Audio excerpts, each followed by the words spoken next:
Good morning, class 8. Welcome to online classes. How are you? I hope you all are fine. So, let's start with chapter number 2 linear equations in one variable. Okay तो कल मैंने आपको बताया था linear equation का मतलब क्या होता है। मैं आज फिर से आपको एक बार बता देती हूँ कि लीनियर इक्वेशन का मतलब क्या होता है। ठीक है, तो an equation which involves only variable whose highest power is 1, then it is called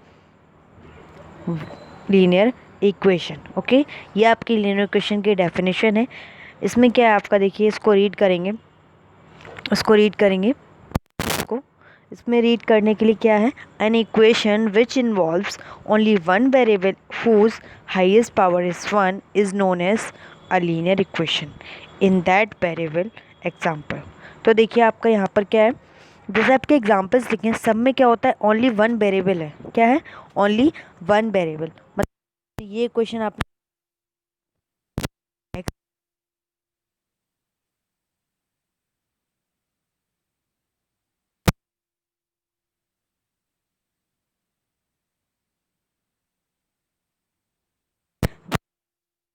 भी आपके दो वेरिएबल्स नहीं।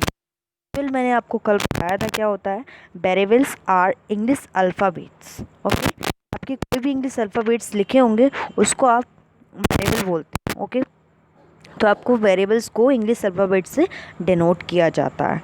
तो आप देखिए यहाँ पर वन वेरिएबल का मतलब क्या है कि जहाँ पर ओनली आपकी इक्वेशन में, एक इक्वेशन में ओनली वन वेरिएबल लिया होगा, कोई भी वन अल्फ़ाबेट का यूज़ किया गया होगा तो उसे आप वन वेरिएबल बोलते हैं। लेकिन आपका लीनियर इक्वेशन का मतलब क्या है, लीनियर इक्वेशन का मतलब आपका क्या है कि if one variable whose the highest power is 1, मतलब जो हाईएस्ट पावर है वो क्या होगी आपकी, 1 होगी। 1 कैसे होगी देख लीजिए, मैं बता देती हूँ आपको। जैसे आपका ये वाला जो इक्वेशन है x+4 इज इक्वल्स टू 19, तो इसकी पावर 1 कैसे हुई। ठीक है, तो आपकी जो जैसे आपका x लिखा हुआ है ना, क्या लिखा हुआ है, x। ठीक है, ये जो आपका x लिखा हुआ है तो आपको उसमें बताना है। ठीक है, ये आपका जैसे मान लीजिए ये x है, x में कोई पावर नहीं है। ठीक है, ये आपकी इस तरीके से इक्वेशन लिखी है, x में अगर आपकी कोई पावर नहीं है, ठीक है, आपको यहाँ पर कोई पावर दिख रही है क्या, नहीं दिख रही है, नहीं दिख रही है ना, तो आप क्या करेंगे, आपको यहाँ कोई भी पावर नहीं दिख रही है तो आप क्या करेंगे, इसको देखिए, पावर नहीं दिख रही है इसका मतलब है पावर क्या है इसकी, 1 है। ओके, अगर आपको कोई भी पावर नहीं दिख रही है तो इसका मतलब ये है कि इसकी पावर क्या है, 1 है। ठीक है, तो इसका मतलब अगर मान लीजिए यहाँ पर 2 लिखा होता, क्या लिखा होता, यहाँ पर 2 लिखा होता, इसकी जो पावर है वो क्या हो जाती, मान लीजिए 2 हो जाती। ठीक है, तो अब ये क्या बन जाता, ये अब लीनियर इक्वेशन नहीं रहती, क्योंकि इसकी जो हाईएस्ट पावर है वो क्या हो चुकी है, 2 हो चुकी है, तो इसको हम लीनियर इक्वेशन नहीं बोलते। जब किसी भी वेरिएबल की जो हाईएस्ट पावर होती है वो 1 होती है, तभी हम उसको क्या बोलते हैं, लीनियर इक्वेशन। तो इसकी वेरिएबल जो है वो, इसका जो पावर है वो क्या है, 1 है। मतलब कुछ नहीं लिखा हुआ इसका मतलब हम 1 मानते हैं, मानते नहीं है, होता ही 1 है, क्योंकि 1 को अगर आप, 1 की पावर को अगर आप किसी भी नंबर से मल्टीप्लाई करेंगे तो वो नंबर सेम ही आता है, इसलिए हम 1 की पावर को यूज़ नहीं करते।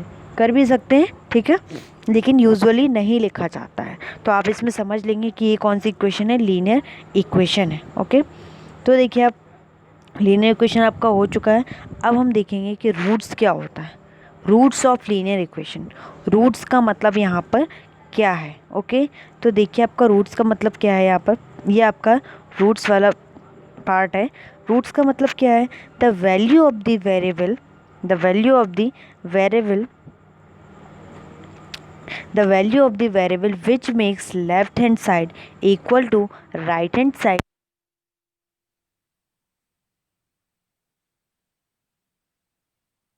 जैसे आपका ये जो इक्वेशन आपकी लिखी हुई है, आपको इसको क्या करना है, एक्स की वैल्यू फाइंड,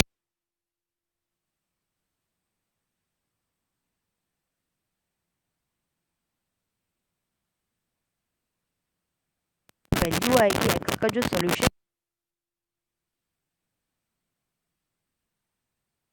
तो हम देखिए इसको कैसे फाइंड करते हैं, ये बहुत ही सिंपल होता है। रूट्स को, रूट्स के सॉल्यूशन, सॉरी, एक्स के सॉल्यूशन को फाइंड करना, वेरिएबल को सॉल्यूशन को फाइंड करना बहुत ही सिंपल होता है।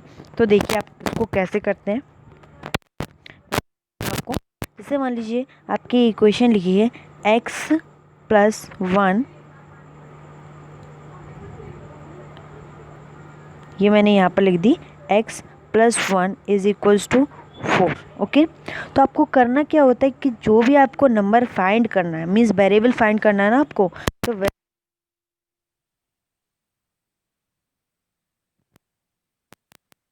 अकेला छोड़ना पड़ता है। ठीक है, बाकी के सारे हमें नंबर्स एक साइड करने होते हैं और वेरिएबल हमें एक साइड करना होता है। ठीक है, तो देखिए आपको क्या लिखा हुआ है, 4 जो आपका एक साइड लिखा हुआ है, 4 है जो आपका, देखिए यहाँ पर लिखा हुआ है एक साइड, और ये x+1 लिखा हुआ है। लेकिन हमें क्या करना है, इसको अकेला छोड़ना है, तो हमें इसको जो है वो हमें इस साइड भेजना होगा ना। अब कैसे भेजेंगे इसको, देखिए मैं आपको भेजने का तरीका बता देती हूँ कि कब भेजते हैं और कैसे भेजते हैं। ठीक है, तो आपको इसकी सॉल्यूशन निकालना है एक्स का, इसका आपको सॉल्यूशन निकालना है, तो आपको क्या करना पड़ेगा, इस 1 को इस साइड ट्रांसफ़र करना पड़ेगा। अब ट्रांसफ़र करने के लिए आप क्या करते हैं, इस साइन को देखते हैं, क्या करते हैं, साइन को देखते हैं, साइन के साथ ही आपका क्या होता है, ट्रांसफ़र होता है। तो अगर आपका साइन यहाँ पर पॉजिटिव है तो ट्रांसफ़र होने के बाद इस साइड क्या हो जाएगा, नेगेटिव। अगर यहाँ पॉजिटिव है, इस साइड जाने के बाद क्या हो जाएगा, नेगेटिव। और अगर यहाँ नेगेटिव है तो इस साइड जाने के बाद आपका क्या हो जाएगा, पॉजिटिव हो जाएगा। ठीक है, तो अभी आपका क्या है, अभी आपका जो नंबर है वो क्या है, पॉजिटिव है। ठीक है, तो आपका नेगेटिव हो जाएगा यहाँ पर आकर। ठीक है, यहाँ पर आकर आपका क्या हो जाएगा, पॉजिटिव, नेगेटिव हो जाएगा। अभी पॉजिटिव है, अभी क्या हो जाएगा, नेगेटिव हो जाएगा। तो देख लीजिए आपको ये कैसे करेंगे। ठीक है, तो आपका ये जो 1 है वो मैंने क्या किया, यहाँ पर ये मैंने यहाँ पर ऐसे x लिखा, x इज़ इक्वल लग जाएगा क्योंकि x के साथ कोई नंबर बचा ही नहीं है। और यहाँ पर 4 जैसे लिखा था उसको मैंने वैसे ही कर दिया है। अब यहाँ मैंने बताया था आपको कि x का प्लस है तो इस साइड भेजने पर आपका क्या हो जाता है, माइनस हो जाता है ना। तो देख लीजिए आप कैसे कर देंगे इसको माइनस। आपको यहाँ पर 1 भेज दिया, लेकिन उसके आगे आपको क्या साइन लगाना है, माइनस का साइन। ओके, तो आपका x की जो आंसर आएगा, अब आप 4 से 1 को माइनस कर देंगे तो क्या आ जाएगा, 3।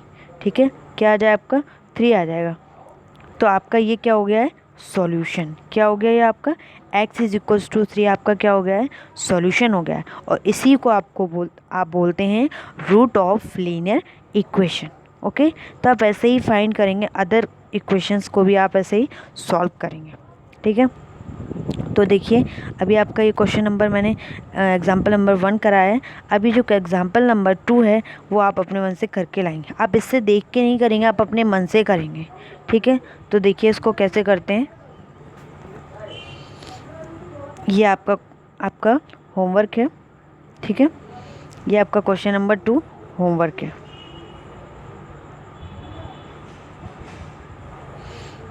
ये आपका question number 2 homework. Okay, thank you so much. आप इसको देख के नहीं करेंगे, आप मैंने जैसे बताया वैसे ही करेंगे। ठीक है, थैंक यू सो मच।